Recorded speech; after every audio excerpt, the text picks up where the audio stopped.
ইনকিলাব মঞ্চের মুখপাত্র ও ঢাকা ৮ আসনের সম্ভাব্য প্রার্থী শরীফ ওসমান হাদীর হত্যাকাণ্ডের পর বাংলাদেশে ছড়িয়ে পড়ে রাজনৈতিক অস্থিরতা। এই ঘটনাকে সর্বোচ্চ গুরুত্ব দিয়ে প্রচার করেছে the Guardian, Al Jazeera, Reuters, BBC ও সিএনএন এর মতো বিশ্বের শীর্ষ সংবাদ মাধ্যমগুলো।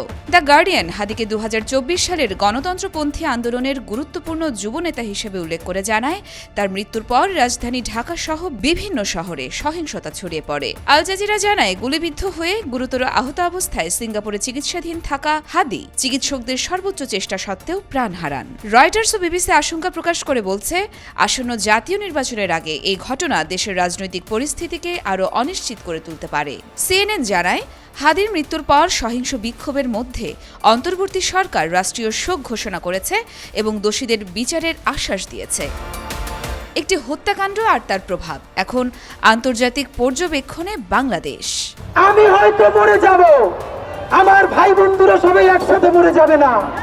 ইয়োরমা শায়ের জাহান, দেশকাল নিউজ। শুরু করলাম।